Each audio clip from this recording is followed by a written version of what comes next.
Hello साथीहरु, म चाहिँ अहिले ठ्याक्कै छु डुम्रे मस्याम बतासे सडक अन्तर्गत मोटर बाटो अन्तर्गतको यो डुम्रे मस्याम सडक खण्ड अन्तर्गत यो अहिले ठ्याक्कै चाहिँ काभ्रे भन्दा माथि झिरुवास भन्ने ठाउँमा।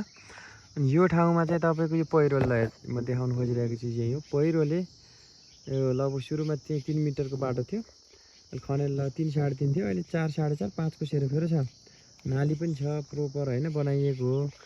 अनि एउटा गाउँपालिकाको ठेक्का र अर्को चाहिँ प्रदेशकोबाट काम भएको थियो। पहिरोले यो बाटो फेरि उही पुरानै अवस्थामा साँगुरो 3 मिटरको अवस्थामा आइसकेको छ।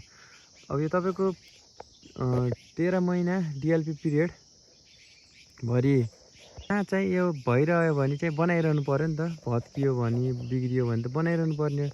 ठ्याक्कै 13 महिना कुरिसकेपछि 13 महिना पुगेपछि बनाउने प्रवृत्ति हो कि त्यो खालको इन्टेन्सन हो कि के हो त्यो चाहिँ मैले बुझ्न सकेको छैन। तर यो अवस्था चाहिँ अहिले चाहिँ गाउँपालिकाले चाहिँ खोलेर यतिको चाहिँ गरायो। अब यो यही अवस्था रहने हो कि के हो, सम्बन्धित निकायको ध्यान यसमा आकर्षण हुनुपर्ने देखिन्छ। अनि रह्यो अर्को माथि एउटा सेक्सन देखाउँछु। र यो पाटामा पनि पहिरोले गइसकेको थियो, फेरि पालिकाले सोर्यो।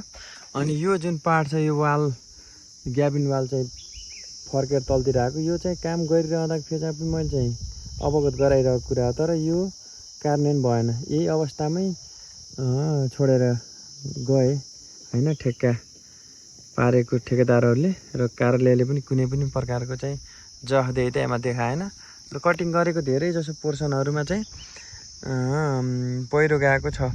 जस्तो यो पारी देखाइरहेको फेजहरू हैन पार्टहरू र यो यही जुन हामी अहिले भइरहेको फेज पार्टमा चाहिँ त्यस्तो देखिन्छ। र यो देखिएको डाँडोभन्दा पछाडि पनि कटिङको कामहरू तलपट्टि पाएको थियो, त्यो भागमा पनि पहिरो एकदम ग्रस्तै छ। अनि चाहिँ यो ढिलासुस्ती यो लापरवाही किन भइरहेको छ, सम्बन्धित निकायले चाहिँ बेलैमा ध्यान दियोस् यसमा। म त्यति अनुरोध गर्न चाहेँ तत्काललाई।